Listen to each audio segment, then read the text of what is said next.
इंद्रियों के लिए, मान सम्मान के लिए बहुत जन्म नष्ट किए हो, एक जन्म प्रिया प्रीतम के लिए दे दो ना। पर हम देखते हैं शरणागति का सत्संग हजारों बार सुना है इन लोगों ने, पर जब शरणागति की कसौटी आती है तो बिल्कुल दूर रेखा से खड़े दिखाई देते हैं। कहीं शरणागति नहीं, बस अपनी लोक मर्यादा, अपने शरीर प्रियता, अपने अहम प्रियता में ही कसौटी में नजर आते हैं। नहीं, खंड खंड हो जाए तन, अंग अंग सत टूट, वृंदावन ने छाड़ियो छाड़िबो है बड़ी चूक। जरा सी शरणागति झलकती नहीं नजर आती। जहां देखो अहम और वासना का राज्य दिखाई देता है। अहम कहलाते शरणागत। शरणागत किसे कहते हैं? जिसके तन पर, मन पर, वचन पर केवल शरण का अधिकार है, बिका हुआ। अभी केवल शरणागति की बात जबान से कह लेना अलग बात है। ऋषि अनन्यमाल में चरित्र आता है, गुरुदेव ने कहा संत सेवा से तुम्हें भगवान मिल जाएंगे। प्रारंभ की संत सेवा कैसे करें, पद्धति भी बता दी थी। संतों को साक्षात भगवान का स्वरूप मानो, जब आए उनका चरणामृत उतारो, प्रणाम करो, आरती पूजा करो, भोग प्रसाद जैसे भगवान को ऐसे उनको पवाओ, उनके प्रति भगवत भाव रखो। एक दिन संतों के स्वामी स्वयं आ जाएंगे। ऐसा ही वो करने लगे। किसी दुष्ट चित्त वाले ने देखा कि इनके घर में तो संत वेश में जाने से बड़ा सम्मान मिलता है, भेंट भी मिलती, खाने पीने को भी मिलता है। संत वेश बनाने में 5 मिनट लगते हैं, या तो मोड़ मुड़वा लो, तिलक लगाए, 1 मिनट लगता है। मोड़ मुड़वाए, कपड़े बदल लो, संत बन गए आप। ये ऐसा भेष है कि बड़े बड़े पापात्मा भी इसमें छुप जाते हैं, दुराचारी भी छुप जाते हैं। इसीलिए फिर लोग कहते हैं संत ऐसे होते हैं। संत ऐसे नहीं, संतों को तो अभी समझा ही नहीं, तुमने जाना ही नहीं। प्राण त्याग देना सहज है, धर्म का त्याग नहीं करते संत जन जो संत होते हैं। ऊषर वर्षई तृण नहीं जामा, संत हृदय जिमि उपज न कामा। साधु ऐसे, पर ये भेष ऐसा है कि घोर कुमार्गामी भी एक क्षण में इस भेष को धारण कर सकता है। उस दुष्ट चित्त जवान व्यक्ति ने साधु का वेश धारण किया, गुरु आज्ञा के अनुसार केवल संत आए, बस ये भाव, साष्टांग प्रणाम, चरणामृत लिया, घर में छूट, संत हमारे भगवान है। अब उस संत तो है नहीं, उनकी तो दृष्टि है पार्थिव, एक अकेला लड़का, और जहां संत सेवा होती वहां ऐश्वर्य की भरमार हो जाती है।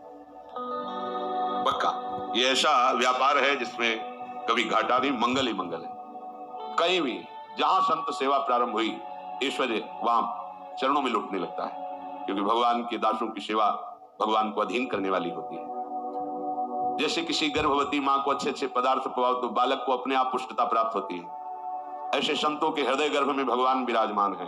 संतों के मुख से जब आप जो भोजन पवाते हैं तो पुष्ट भगवान होते हैं। संत सुंदरी है और उनका गर्भ भगवान है। उनके हृदय रूपी गर्भगृह में साक्षात प्रिया प्रीतम विराजते हैं। अब उसकी दृष्टि गई उस अकेले लड़के पर, तो सोने का हार और अच्छे अच्छे आभूषण पे। उसने सोचा अंदर चोरी करना तो बड़ा मुश्किल, इस लड़के को ही मार देते हैं, आभूषण उतार करके यहां से निकल लेते हैं, क्योंकि साधु तो था नहीं, 2-4 दिन को खीर पुआ पाए। अगर सिनेमा हॉल मेरे पापा का होता, बिना टिकट के मैं अंदर घुस जाता, पॉपकॉर्न के लिए लाइन नहीं लगाता, मिनटों में पॉपकॉर्न मिल जाता। एक्टू पॉपकॉर्न अब 3 मिनट में घर को बनाइए अपने पापा का सिनेमा हॉल। एक दिन देखा कि वो जो सेवा करने वाले थे वो किसी कार्य से बाहर गए। अब वो लड़के को बुलाया, तो ऐसे भक्त हृदय के पुत्र भी तो भक्त हृदय होंगे, बहुत सरल स्वभाव, अभी नाबालिग बच्चा, उसको क्या ज्ञान की कौन किस भाव से बुला रहा है। एकांत में ले जा करके गला दबा दिया, उसको जान से मार दिया, उसके आभूषण छीन लिए, बक्से में बंद कर दिया। बच्चे निकला बाहर से, जब गांव के बाहर जा रहा था उधर से भगत जी उनका जरूर कोई हमारी त्रुटि हो गई सेवा में महाराज, इसलिए आप एक बार आप पुनः घर पधारे, चलें और एक दिन और रुकें, अगर कोई हमसे गलती हो गई हो तो क्षमा करें, जरूर कोई सेवा में त्रुटि हो गई, हमारी पत्नी ने या किसी सेवक ने ऐसा कुछ, प्रभु मुझे क्षमा। उनके तो होश उड़े, क्योंकि वो हत्या करके आ रहे, वो साधु है ही नहीं, केवल वेश धारण किए। अब कुछ बोल नहीं पा रहे, वापस जाना ही पड़ा, क्योंकि भक्त में ऐसी सामर्थ्य होती है, उसकी श्रद्धा का तुम दुरुपयोग करो तो तुम अपने आप जलोगे, तुम्हें कोई बर्फ शीतल नहीं कर सकती। ध्यान रखना, अगर सच्चे संतों की आज्ञा का उल्लंघन करोगे तो त्रिभुवन में कहीं भाग के चले जाओ, जलन से नहीं बच सकते और ये जलन तुम्हारा नाश कर देगी। आए, बैठे। महाराज क्या त्रुटि हो गई थी, आप क्यों जा रहे थे? रो पड़े। देखो संत का प्रभाव, उस भक्त की साधुता। उन्होंने कहा मैं संत नहीं, मैं बहुत दुष्ट हूं, नीच हूं। उसका हृदय विकल हो गया, मैं कितना नीच और कितना बिल्कुल साधु नहीं हूं। अभी अभी वेश बनाया 2-4 दिन पहले केवल खाने पीने के लिए, मैं बहुत नीच पापी हूं। भगवान मेरी परीक्षा मत लीजिए, आप मेरे भगवान हैं, संत हैं। नहीं हूं संत, तुम्हारे बच्चे को मार डाला देखो बक्से में और ये सोना लेके भाग रहा। ये है साधुता का प्रभाव, उस भक्त का प्रभाव अपने आप उसको छुपाने नहीं दे रहा। मुझे दंड दीजिए, मैं नीच हूं। बक्सा खोला, देखा हाँ बालक, उठा के बालक चरणों पे, भगवान परीक्षा मत लीजिए। मेरा बालक है ही नहीं, तो आपका है, मेरा क्या? मैं तो केवल गुरु आज्ञा पर यहाँ सेवक रूप से रहता हूँ। ये घर गुरुदेव का, परिवार गुरुदेव का, ये आप सब संतों का है। चरणामृत उतारा और कहा मन वचन कर्म से गुरु आज्ञा का पालन करते हुए संतों को मैं भगवान समझता हूँ। इसके प्रभाव से बालक जीवित हो जाए। जब चरणामृत डाला, बैठ गया बालक। अब वो मूर्खाधिराज को लगा कि मेरे चरणामृत का बड़ा जोर का प्रभाव है, वहां से पूजा पाठ लेके चल पड़े। बिल्कुल उसके भक्त के मन में बिल्कुल नहीं कि ये साधु नहीं, अपनी दृष्टि है, साधु को साधु ही नजर आता है, दुष्ट को दुष्ट ही नजर आता है।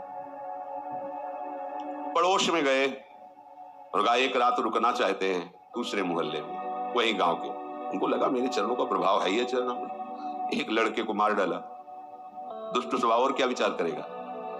उनके चलने लगे डंडे थप्पड़। उन्होंने कहा तुम जानते रहे हमारे चरणामृत का प्रभाव, अभी तुम्हारा बालक जी जाएगा। बड़े बुजुर्ग थे, बोले देख लो भाई, चरणामृत धोया गया, बालक का कुछ नहीं हुआ। अब तो और पिटाई शुरू होगा। क्यों?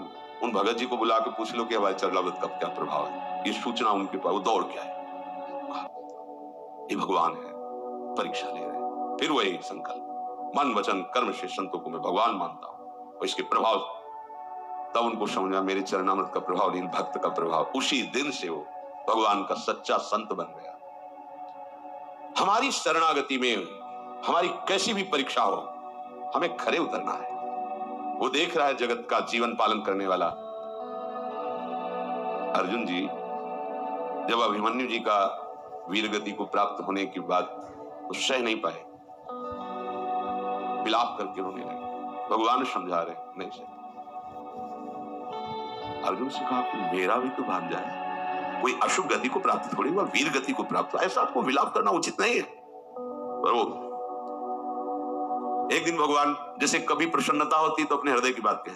भगवान ने कहा मोरत ध्वज जैसा भक्त इस सृष्टि में नहीं। समय व्यतीत होने पर अर्जुन जी ने कहा प्रभु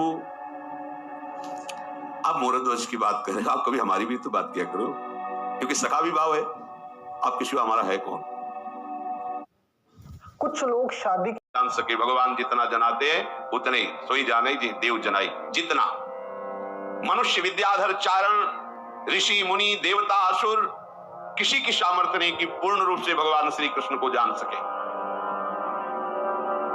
भगवान के द्वारा निर्मित भागवत धर्म परम शुद्ध और अत्यंत गोपनीय परम मंगल करने वाला है। उसे जानना कठिन है।